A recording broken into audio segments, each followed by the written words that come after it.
ನಮ್ಮ ಯೂಟ್ಯೂಬ್ ಚಾನೆಲ್ಗೆ ಮರಳಿ ಸ್ವಾಗತ. ನಾವಿವತ್ತು ವಿಲಿಯಂ ಶೇಕ್ಸ್ಪಿಯರ್ ಅವರ ಅತ್ಯಂತ ಗಂಭೀರ ಹಾಗೂ ತಾತ್ವಿಕ ಕವನವಾದ ಸಾನೆಟ್ 146ನ ಸಂಪೂರ್ಣ ವಿಶ್ಲೇಷಣೆ ಮಾಡಲಿದ್ದೇವೆ. ಇದು ಪರೀಕ್ಷೆಯ ದೃಷ್ಟಿಯಿಂದ ಕೂಡ ಬಹಳನೇ ಮುಖ್ಯವಾದ ಪದ್ಯ. ಹೌದು, ಎಕ್ಸಾಮ್ ಪರ್ಸ್ಪೆಕ್ಟಿವ್ ಇಂದ ಮಾತ್ರ ಅಲ್ಲ, ಜೀವನದ ದೃಷ್ಟಿಯಿಂದಲೂ ಇದೊಂದು ಅದ್ಭುತವಾದ ಪಾಠ. ಸರಿ, ಇದನ್ನ ಬಿಡಿಸಿ ನೋಡೋಣ. ಖಂಡಿತ. Background and introduction. ಈ 144ನೇ ಪದ್ಯ ಡಾರ್ಕ್ ಲೇಡಿ ಸರಣಿಗೆ ಸೇರುತ್ತೆ. ಅಂದ್ರೆ ಆ ಸಾನೆಟ್ 127ರಿಂದ 152ರ ಗುಂಪಿಗೆ, ರೈಟ್? ಹೌದು, ಕರೆಕ್ಟ್. ಸಾಮಾನ್ಯವಾಗಿ ಈ ಸರಣಿಯ ಇತರ ಪದ್ಯಗಳು ಹೇಗಿವೆ ಅಂದ್ರೆ ಪ್ರೀತಿ, ಕಾಮ, ಮೋಸ ಇವುಗಳ ಸುತ್ತ ಗಿರ್ಕಿ ಹೊಡಿತಿರ್ತವೆ. ಆದ್ರೆ ಒಮ್ಮೆಲೆ ಇದ್ದಕ್ಕಿದ್ದಂತೆ ಈ ಪದ್ಯದಲ್ಲಿ ಕವಿ ಸಂಪೂರ್ಣವಾಗಿ ಆಧ್ಯಾತ್ಮಿಕ ಅಂದ್ರೆ ಸ್ಪಿರಿಚುವಲ್ ಮತ್ತು ಕ್ರಿಶ್ಚಿಯನ್ ದೇವತಾಶಾಸ್ತ್ರದ ಕಡೆಗೆ ತಿರುಗುತ್ತಾರೆ. ಕ್ರಿಶ್ಚಿಯನ್ ಥಿಯಾಲಜಿ ಕಡೆಗೆ. ಹೌದು. ಭೌತಿಕ ಬದುಕಿನ ತಾತ್ಕಾಲಿಕತೆ ಮತ್ತು ಆಧ್ಯಾತ್ಮಿಕ ಮುಕ್ತಿಯ ಬಗ್ಗೆ ಕವಿ ಇಲ್ಲಿ ಎಷ್ಟು ಆಳವಾದ ಪ್ರಶ್ನೆಗಳನ್ನ ಕೇಳ್ತಾರೆ ಅಂದ್ರೆ ಓದುಗರಿಗೆ ಒಂದು ಕ್ಷಣ ದಂಗಾಗುತ್ತೆ. ವಾವ್! ಹಾಗಾದ್ರೆ ತಡ ಮಾಡದೆ ಇದರ ಆಳಕ್ಕೆ ಇಳಿಯೋಣ.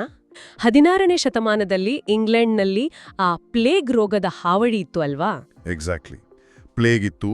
ಸಾವು ಅನ್ನೋದು ಜನರಿಗೆ ಪ್ರತಿದಿನ ಕಣ್ಣೆದುರಲ್ಲೇ ಸುಳಿದಾಡುತ್ತಿತ್ತು. ಜೊತೆಗೆ ಕವಿಗೂ ವಯಸ್ಸಾಗ್ತಿತ್ತು. ಸೊ ಅವರಿಗೆ ರಿಯಾಲಿಟಿ ಹಿಟ್ಟಾಗ್ತಿತ್ತು. ಹೌದು. ದೇಹ ಅನ್ನೋದು ಎಷ್ಟೇ ಕಾಪಾಡಿಕೊಂಡ್ರೂ ಒಂದು ದಿನ ನಾಶವಾಗಲೇಬೇಕು. ಆದರೆ ಆತ್ಮ ಶಾಶ್ವತ, ಅದಕ್ಕೆ ಪೋಷಣೆ ಬೇಕು ಎಂಬ ಅರಿವು ಅವರಿಗೆ ಮೂಡಿತ್ತು. ರೈಟ್. ಈ ಪದ್ಯದ ಅಡಿಪಾಯವೇ ಈ ಶರೀರ ಮತ್ತು ಆತ್ಮದ ನಡುವಿನ ಸಂಘರ್ಷ, conflict between body and soul. ಅರ್ಥವಾಯಿತು. ಈಗ ನೇರವಾಗಿ ಪದ್ಯದ ಸಾಲುಗಳಿಗೆ ಹೋಗೋಣ. Quatrain 1, lines 1 to 4. Yes. Poor soul, the center of my sinful earth. ಕೇಂದ್ರ ಬಿಂದು. ಹೌದು. My sinful earth, these rebel powers that thee are rare. Why dost thou pine within and suffer dearth? Right. Painting thy outward walls so costly gay. ಈ ಮೊದಲನೇ ನುಡಿಯಲ್ಲಿ ಕವಿ ತಮ್ಮ ಆತ್ಮವನ್ನು poor ಸೋಲ್ ಅಂದ್ರೆ ಬಡ ಆತ್ಮ ಅಂತ ಕರೀತಾರೆ. ಮತ್ತು ದೇಹವನ್ನು ಸಿನ್ಫುಲ್ ಅರ್ತ್ ಅಂತ ಕರೀತಾರೆ ಅಲ್ವಾ? ಖಂಡಿತ. ಇಲ್ಲಿ ಸಿನ್ಫುಲ್ ಅರ್ತ್ ಅಂದ್ರೆ ಮಣ್ಣಿನಿಂದ ಮಾಡಲ್ಪಟ್ಟ ಈ ಮಾನವನ ದೇಹ. ದೇಹವು ಪಾಪ, ಆಸೆಗಳು ಮತ್ತು ನೈತಿಕ ದೌರ್ಬಲ್ಯಗಳ ಕೇಂದ್ರವಾಗಿದೆ ಅನ್ನೋದು ಕ್ರಿಶ್ಚಿಯನ್ ಥಿಯಾಲಜಿಯ ನಂಬಿಕೆ. ಆತ್ಮ ಶುದ್ಧವಾದದ್ದು, ಆದ್ರೆ ಅದು ಈ ಪಾಪದ ಮಣ್ಣಿನ ದೇಹದೊಳಗೆ ಬಂಧಿಯಾಗಿದೆ.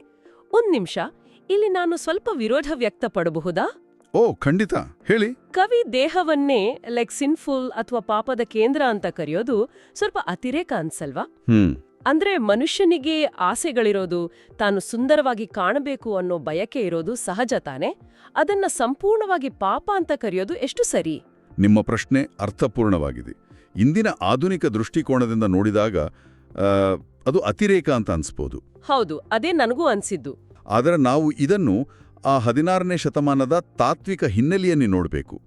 ಕವಿ ಆಸೆಗಳನ್ನೇ ಪಾಪ ಅಂತ ಹೇಳ್ತಿಲ್ಲ. ಹಾಗಾದ್ರೆ ಬದಲಾಗಿ ಆ ಆಸೆಗಳು ಮಿತಿಯನ್ನು ಮೀರಿದಾಗ ಏನಾಗುತ್ತೆ ಅನ್ನೋದನ್ನ ರೆಬೆಲ್ ಪವರ್ಸ್ ಎಂಬ ಪದದ ಮೂಲಕ ವಿವರಿಸ್ತಾರೆ. ರೆಬೆಲ್ ಪವರ್ಸ್ ಅಂದ್ರೆ ಬಂಡಾಯವೇಳುವ ಶಕ್ತಿಗಳು. ಎಕ್ಸಾಕ್ಟ್ಲಿ. ನಮ್ಮ ಪಂಚೇಂದ್ರಿಯಗಳ ಆಕರ್ಷಣೆಗಳು, ಲೌಕಿಕ ವ್ಯಾಮೋಹಗಳು ಇವೆಲ್ಲ ಆತ್ಮದ ಶುದ್ಧತೆಯ ವಿರುದ್ಧ ಶತ್ರು ಸೈನಿಕರ ಹಾಗೆ ಬಂಡಾಯವೇಳುತ್ತವೆ.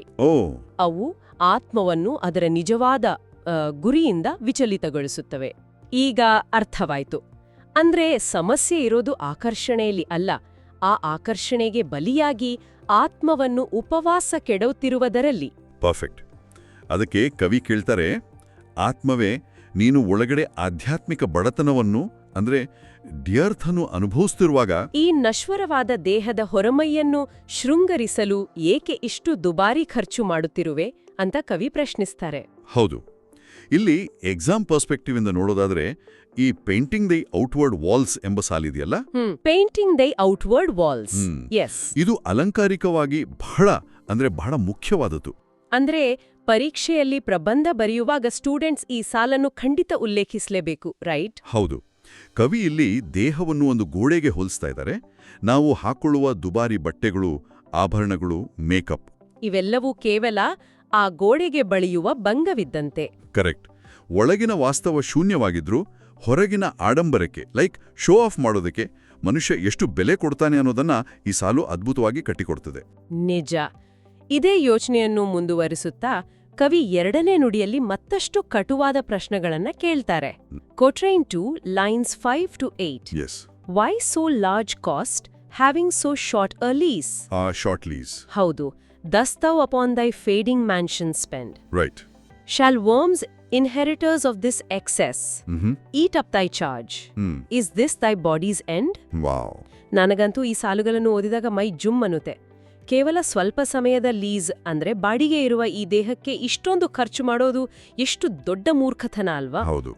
ನೀವು ಗಮನಿಸಿ, ಕವಿ ಇಲ್ಲಿ ಉದ್ದೇಶಪೂರ್ವಕವಾಗಿಯೇ ಲೀಸ್ನಂತಹ ಲೀಗಲ್ ಟರ್ಮ್ಸ್ ಅಂದ್ರೆ ಕಾನೂನು ಪದಗಳನ್ನು ಬಳಸಿದ್ದಾರೆ. ಲೀಸ್ ಅನ್ನೋದು ನಮ್ಮ ಆಯುಸ್ಸು ಬಹಳ ಸೀಮಿತ. ನಾವು ಈ ಭೂಮಿಯ ಮೇಲೆ ಶಾಶ್ವತವಾಗಿ ಇರಲು ಬಂದಿಲ್ಲ, ಬದಲಾಗಿ ಒಂದು ಅಲ್ಪಾವಧಿಯ ಗುತ್ತಿಗೆಯ ಮೇಲೆ ಬಂದಿದ್ದೇವೆ. ಅಂದ್ರೆ ನಮ್ಮ ಟೈಮ್ ಲಿಮಿಟೆಡ್ ಆಗಿದೆ. ಹೌದು. ಈ ದೇಹ ನಮಗೆ ಸೇರಿದ್ದಲ್ಲ. ಅದನ್ನೇ ಅವರು ಫೇಡಿಂಗ್ ಮ್ಯಾನ್ಷನ್ ಅಂದ್ರೆ ಕಳೆಗುಂದುತ್ತಿರುವ ಬಂಗಳೆ ಅಂತ ಕರೀತಾರೆ. ಫೇಡಿಂಗ್ ಮ್ಯಾನ್ಷನ್ ಎಂಥ ಅದ್ಭುತವಾದ ರೂಪಕ. ಯೌವನದಲ್ಲಿ ಎಷ್ಟೇ ಭವ್ಯವಾಗಿ ಕಂಡ್ರೂ ವಯಸ್ಸಾದಂತೆ ಆ ಬಂಗಳೆ ಶಿಥಿಲಗೊಂಡು ಮಣ್ಣಾಗ್ಲೇಬೇಕು. ಆಮೇಲೆ ಬರುವ ಸಾಲು ಇನ್ಹೆರಿಟರ್ಸ್ ಆಫ್ ದಿಸ್ ಎಕ್ಸೆಸ್ ಎಷ್ಟೊಂದು ಭಯಾನಕ ವಾಸ್ತವ ಅಲ್ವಾ? ಖಂಡಿತ.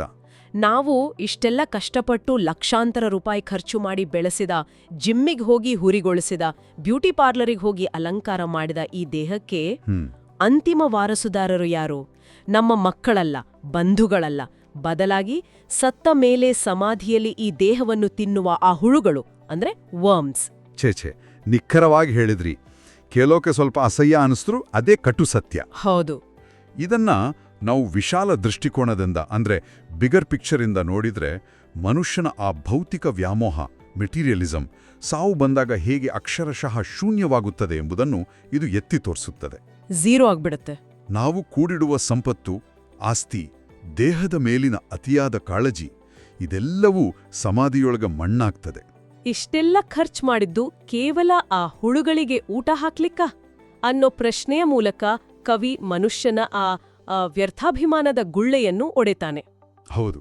ಹಾಗಾದ್ರೆ ಇದಕ್ಕೆ ಪರಿಹಾರವೇ ಇಲ್ವಾ? ಮನುಷ್ಯ ಹೀಗೆ ನರಳಬೇಕಾ? ಪರಿಹಾರ ಖಂಡಿತ ಇದೆ. ಇದೇ ಪ್ರಶ್ನೆಗೆ ಉತ್ತರ 3ನೇ ನುಡಿಯಲ್ಲಿದೆ ಅನ್ಸುತ್ತೆ. ಇಲ್ಲಿ ವಿಷಯ ನಿಜವಾಗ್ಲೂ ಅಂದ್ರೆ ರಿಯಲಿ ಕುತೂಹಲಕಾರಿಯಾಗುತ್ತೆ. ಹೌದು. ಕ್ವಾಟ್ರೇನ್ 3 ಲೈನ್ಸ್ 9 to 12 ಪರಿಹಾರವನ್ನು ಕವಿ ಹೇಗೆ ಕೊಡ್ತಾರೆ ನೋಡೋಣ. S. Then soul live thou upon thy servant's loss, and that pine to aggravate thy store. Right. By terms divine in selling hours of dross. ಇದು ಬಹಳ ಮುಖ್ಯವಾದ ಸಾಲು. Within be fed without be rich no more. ಇಲ್ಲಿ Shakespeare ಆತ್ಮಕ್ಕೆ ನೇರವಾದ ಮಾರ್ಗದರ್ಶನ ನೀಡುತ್ತಿದ್ದಾರೆ. ಹೌದು. ಇಲ್ಲಿ ಪಾತ್ರಗಳ ಅದಲು ಬದಲಾಗಬೇಕು ಅಂತ ಕವಿ ಸ್ಪಷ್ಟವಾಗಿ ಹೇಳ್ತಾರೆ. ಅಂದ್ರೆ ಇಲ್ಲಿವರೆಗೆ ಏನಾಗಿತ್ತು? ದೇಹ ಯಜಮಾನನಾಗಿತ್ತು, ಅದರ ಆಸೆಗಳೇ ಪ್ರಧಾನವಾಗಿತ್ತು, ಆತ್ಮ ಕೇವಲ ಸೇವಕನಾಗಿತ್ತು. ಉಲ್ಟಾ ಆಗಿತ್ತು. ಹೌದು. ಆದ್ರೆ ಈಗ live thou upon thy servant's loss. ಹೌದು. ಅಂದ್ರೆ ಸೇವಕನಾದ ದೇಹದ ನಷ್ಟದ ಮೇಲೆ ಆತ್ಮವು ಬದುಕಬೇಕು. ಅಂದ್ರೆ ದೇಹವನ್ನು ಕಷ್ಟಪಡಿಸಬೇಕು ಅಂತಾನ? ಹಾಗಲ್ಲ. ದೇಹದ ಆ ಅನಗತ್ಯ ಭೋಗಗಳನ್ನು, ಆಸೆಗಳನ್ನು ಕಡಿಮೆ ಮಾಡುವ ಮೂಲಕ ಆತ್ಮವು ತನ್ನ ಆಂತರಿಕ ಶಕ್ತಿಯನ್ನು ಹೆಚ್ಚಿಸಿಕೊಳ್ಬೇಕು. ಆದ್ರೆ ಒಂದ್ ನಿಮಿಷ, ಪ್ರಾಕ್ಟಿಕಲ್ ಆಗಿ ಯೋಚನೆ ಮಾಡಿದ್ರೆ ಇದು ಇಂದಿನ ಜಗತ್ತಿನಲ್ಲಿ ಸಾಧ್ಯನಾ? ನಾವೆಲ್ಲರೂ ಲೌಕಿಕ ಜಗತ್ತಿನಲ್ಲಿ ಬದುಕ್ತಿದ್ದೇವೆ. ಎಲ್ಲವನ್ನೂ ತ್ಯಾಗ ಮಾರಿ ಕಾಡಿಗೆ ಹೋಗಿ ಸನ್ಯಾಸಿಗಳಾಗಲು ಸಾಧ್ಯವಿಲ್ವಲ್ಲ? ಖಂಡಿತ ಸಾಧ್ಯವಿಲ್ಲ. ಮತ್ತು ಕವಿ ನಮ್ಗೆಲ್ಲ ಸನ್ಯಾಸಿಗಳಾಗಿ ಅಂತ ಹೇಳ್ತಾನೆ ಇಲ್ಲ. ಮತ್ತೆ ಅವ್ರು ಹೇಳ್ತಿರೋದು ಒಂದು ಸಮತೋಲನದ ಬಗ್ಗೆ, ಬ್ಯಾಲೆನ್ಸ್. ಇಲ್ಲಿ ಬರುವ ಆರ್ಥಿಕ ರೂಪಕ ಅಂದ್ರೆ ಎಕನಾಮಿಕ್ ಮೆಟಫರ್ ಅನ್ನು ಒಮ್ಮೆ ಗಮನಿಸಿ. By terms divine in selling hours of draws. ಇದು ತಾನೆ? ಎಕ್ಸಾಕ್ಟ್ಲಿ. ವ್ಯಾಪಾರದ ಭಾಷೆಯಲ್ಲಿ ಎಷ್ಟು ಅದ್ಭುತವಾಗಿ ಹೇಳಿದ್ದಾರೆ ನೋಡಿ. ಇಲ್ಲಿ ಡ್ರಾಸ್ ಎಂದ್ರೆ ಕಸ ಅಥವಾ ನಿಷ್ಪ್ರಯೋಜಕವಾದ ಕ್ಷಣಿಕ ಆಸೆಗಳು. ನಮ್ಮ ಅಮೂಲ್ಯವಾದ ಸಮಯವನ್ನು ಕ್ಷಣಿಕ ಸುಖಗಳಿಗೆ ಸುಮ್ಮನೆ ಫೋನ್ ಸ್ಕ್ರೋಲ್ ಮಾಡೋದಕ್ಕೆ ಅಥವಾ ಇತರರ ಮುಂದೆ ಶೋ ಆಫ್ ಮಾಡೋದಕ್ಕೆ ಖರ್ಚು ಮಾಡುವ ಬದಲು ಆ ಸಮಯವನ್ನು ಮಾರಿ ಶಾಶ್ವತವಾದ ಆಧ್ಯಾತ್ಮಿಕ ಪ್ರತಿಫಲಗಳನ್ನು ಅಂದ್ರೆ ಟರ್ಮ್ಸ್ ಡಿವೈನ್ ಅನ್ನು ಕೊಂಡುಕೊಳ್ಳಬೇಕು ಅಂತ ಕವಿ ಹೇಳ್ತಿದ್ದಾರೆ. ಹೌದು. ಒಳಗಡೆ ಶ್ರೀಮಂತರಾಗಬೇಕು, ಹೊರಗಡೆ ಅಲ್ಲ. ಎಂಥ ಅದ್ಭುತವಾದ ಆಲೋಚನೆ. ಅಂದ್ರೆ ನಮ್ಮ ವ್ಯಕ್ತಿತ್ವ, ನಮ್ಮ ಜ್ಞಾನ, ನಮ್ಮ ನೆಮ್ಮದಿ ಇವುಗಳ ಮೇಲೆ ನಾವು ಹೂಡಿಕೆ ಮಾಡಬೇಕು, ಇನ್ವೆಸ್ಟ್ ಮಾಡಬೇಕು. Right. Within be fed without be rich no more. ಅಂತರಂಗದ ಹಸಿವನ್ನು ನೀಗಿಸಿ ಬಹಿರಂಗದ ಶ್ರೀಮಂತಿಕೆಯನ್ನು ಬಿಟ್ಟುಬಿಡು. ಹೌದು. ಸರಿ, ಈಗ ಪದ್ಯದ ಅಂತಿಮ ಘಟ್ಟಕ್ಕೆ ಬರೋಣ. ಅಂತ್ಯದ್ವಿಪದಿ couplet lines 13 and 14. So shall thou feed on death. Feed on death. ಹೌದು. And death once dead there's no more dying then. Wow. ಪರೀಕ್ಷೆಯ ದೃಷ್ಟಿಯಿಂದ ಈ 2 ಸಾಲುಗಳು ಇಡೀ ಕವಿತೆಯ ಸಾರಾಂಶ ಮತ್ತು ತೀರ್ಮಾನ ಅಂತ ನಾನು ಭಾವಿಸ್ತೀನಿ. 100% ಸತ್ಯ.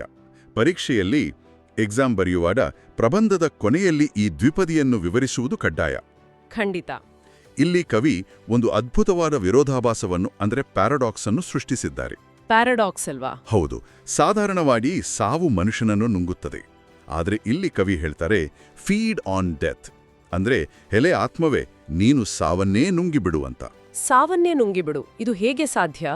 ಇದು ಹೇಗೆ ಸಾಧ್ಯ ಅಂದ್ರೆ ನಾವು ನಮ್ಮ ಆತ್ಮವನ್ನು ಎಷ್ಟೊಂದು ಶಕ್ತಿಶಾಲಿಯಾಗಿ ಬೆಳೆಸಬೇಕು ಅಂದ್ರೆ ನಮ್ಗೆ ಸಾವಿನ ಭಯವೇ ಇರಬಾರದು. ಕರೆಕ್ಟ್. ಸಾವು ಅನ್ನೋದು ಕೇವಲ ದೇಹಕ್ಕೆ, ಆತ್ಮಕ್ಕಲ್ಲ ಎಂಬ ಅರಿವು ಮೂಡಿದ್ರೆ ಸಾವಿಗೆ ಸಾವು ಬರ್ತದೆ. ನಿಖರವಾಗಿ ಹೇಳಿದ್ರಿ. ಸಾವು ಒಮ್ಮೆ ಸತ್ರೆ ಆಮೇಲೆ ಸಾವೇ ಇರೋದಿಲ್ಲ.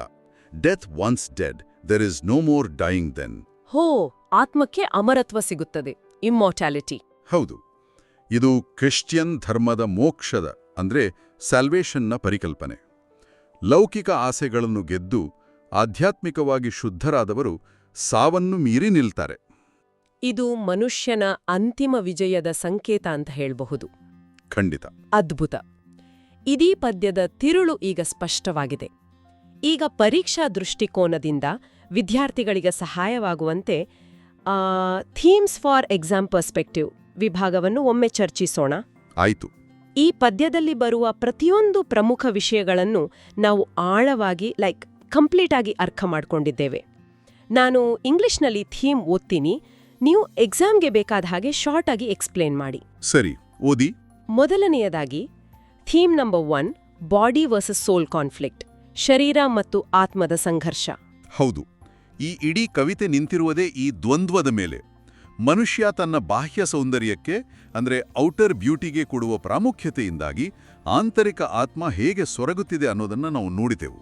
ಈ ಅಸಮತೋಲನವನ್ನು ಸರಿಪಡಿಸಬೇಕು ಅನ್ನೋದೇ ಮೊದಲ ಥೀಮ್. ಎರಡನೇದಾಗಿ ಮೊರ್ಟಾಲಿಟಿ ಅಂಡ್ ಇಂಪರ್ಮನೆನ್ಸ್, ಸಾವು ಮತ್ತು ತಾತ್ಕಾಲಿಕತೆ. ಫೀಡಿಂಗ್ ಮ್ಯಾನ್ಷನ್ ಮತ್ತು ಶಾರ್ಟ್ ಲೀಸ್ನಂಥ ಪದಗಳು ನಮ್ಮ ಭೌತಿಕ ಅಸ್ತಿತ್ವ ಎಷ್ಟು ಕ್ಷಣಿಕ ಅನ್ನೋದನ್ನು ನೆನಪಿಸ್ತವೆ. ಮತ್ತು ಆ ಹುಳುಗಳು ನಮ್ಮ ದೇಹವನ್ನು ತಿನ್ನುವ ವಾಸ್ತವವನ್ನು, ಆ ರಿಯಾಲಿಟಿಯನ್ನು ನಾವು ಮರಿಬಾರ್ದು. ಖಂಡಿತ. ಮೂರನೆಯ ಪ್ರಮುಖ ವಿಷಯ ಸ್ಪಿರಿಚುವಲ್ ಗ್ರೋತ್ ಅಂಡ್ ಸ್ಯಾಲ್ವೇಷನ್, ಅಂದ್ರೆ ಆಧ್ಯಾತ್ಮಿಕ ಬೆಳವಣಿಗೆ ಮತ್ತು ಮೋಕ್ಷ. ಇದು ಕವಿತೆಯ ಪರಿಹಾರದ ಭಾಗ. ಡ್ರಾಸ್ ಅಂದ್ರೆ ನಿಷ್ಪ್ರಯೋಜಕ ಆಸೆಗಳನ್ನು ತ್ಯಜಿಸಿ ಟರ್ಮ್ಸ್ ಡಿವೈನ್ ಅಂದ್ರೆ ಆಧ್ಯಾತ್ಮಿಕ ಪ್ರತಿಫಲವನ್ನು ಪಡೆಯೋದರ ಮೂಲಕ ಆತ್ಮವನ್ನು ರಕ್ಷಿಸಿಕೊಳ್ಳೋದು. ಜೊತೆಗೆ 4ನೇ ಥೀಮ್ ವ್ಯಾನಿಟಿ ಅಂಡ್ ಮಟೀರಿಯಲಿಸಂ, ವ್ಯರ್ಥಾಭಿಮಾನ ಮತ್ತು ಭೌತಿಕವಾದ. ಕೇವಲ ಹೊರಗಿನ ಗೋಡೆಗೆ ಬಣ್ಣ ಬಳಿಯುವ ಆ ಪೇಂಟಿಂಗ್ ದಿ ಔಟ್ವರ್ಡ್ ವಾಲ್ಸ್, ಈ ಸಾಲಿನ ಮೂಲಕ ಕವಿ ಮನುಷ್ಯನ ತೋರಿಕೆಯ ಜೀವನವನ್ನು ಕಟುವಾಗಿ ಪ್ರಶ್ನಿಸಿದ್ದಾರೆ. ರೈಟ್. ಇನ್ನು ಕೊನೆಯದಾಗಿ 5ನೇ ಥೀಮ್ ಟ್ರಯಂಫ್ ಓವರ್ ಡೆತ್, ಸಾವಿನ ಮೇಲೆ ವಿಜಯ. ಸಾವಿಗೆ ಸಾವನ್ನು ತರುವ ಮೂಲಕ ಅಂದ್ರೆ ಆಧ್ಯಾತ್ಮಿಕವಾಗಿ ಬಲಶಾಲಿಯಾಗಿ ಆತ್ಮ ಪಡೆಯುವ ಅಮರತ್ವ ಇದು. ಸೊ ಹಾಗಾದ್ರೆ ಇದರ ಒತ್ತು ಅರ್ಥವೇನು? ಈ 16ನೇ ಶತಮಾನದ ಪದ್ಯ ಇಂದಿನ ನಮ್ಮ ಬದುಕಿಗೆ ಇವತ್ತಿನ ಕಾಲಕ್ಕೆ ಹೇಗೆ ಅನ್ವಯಿಸುತ್ತೆ? ಅಂತಿಮವಾಗಿ ಹೇಳಬೇಕೆಂದರೆ, ಶರೀರವನ್ನು ಅಲಂಕರಿಸುವುದಕ್ಕಾಗಿ ನಮ್ಮ ಸಮಯ, ಹಣ ಮತ್ತು ಶಕ್ತಿಯನ್ನು ವ್ಯರ್ಥ ಮಾಡುವುದಕ್ಕಿಂತ ನಮ್ಮ ವ್ಯಕ್ತಿತ್ವವನ್ನು, ನಮ್ಮ ಆಂತರಿಕ ಗುಣಗಳನ್ನು ಬೆಳೆಸಿಕೊಂಡರೆ ನಮಗೆ ಶಾಶ್ವತವಾದ ನೆಮ್ಮದಿ ಸಿಗುತ್ತದೆ. ಹೌದು. ಭೌತಿಕ ವಸ್ತುಗಳು, ಸಂಪತ್ತು, ರೂಪ ಎಲ್ಲವೂ ನಾಶವಾಗುತ್ತವೆ. ಆದರೆ ನಮ್ಮ ಅಂತರಂಗದ ಶಕ್ತಿ ಮತ್ತು ಜ್ಞಾನ ನಮ್ಮನ್ನು ಎಲ್ಲದರಿಂದಲೂ ಕಾಪಾಡುತ್ತದೆ. ವಾವ್, ಇದು ನಿಜಕ್ಕೂ ಕಣ್ತೆರೆಸುವಂಥ ಮಾತುಗಳು. ಕೊನೆಯದಾಗಿ ದಯವಿಟ್ಟು ನಮ್ಮ ಯೂಟ್ಯೂಬ್ ಚಾನೆಲ್ಗೆ ಸಬ್ಸ್ಕ್ರೈಬ್ ಮಾಡಲು ಮರೆಯದಿರಿ. ಮತ್ತು ಈ ಪದ್ಯದ ಬಗ್ಗೆ ನಿಮ್ಮ ಅನಿಸಿಕೆಗಳೇನು ಅನ್ನೋದನ್ನ ಕಮೆಂಟ್ ಮಾಡಿ ತಿಳಿಸಿ. ಹೌದು, ಕಮೆಂಟ್ ಮಾಡಿ. ಮುಂದಿನ ಡೀಪ್ ಡೈವ್ನಲ್ಲಿ ಮತ್ತೊಂದು ಅದ್ಭುತ ವಿಷಯದೊಂದಿಗೆ ಸಿಗೋಣ. ನಮಸ್ಕಾರ. ನಮಸ್ಕಾರ. Hello, Karnataka viewers. If you found this explanation of Sonnet 146 helpful, please subscribe to this channel for more literature videos. JRCB.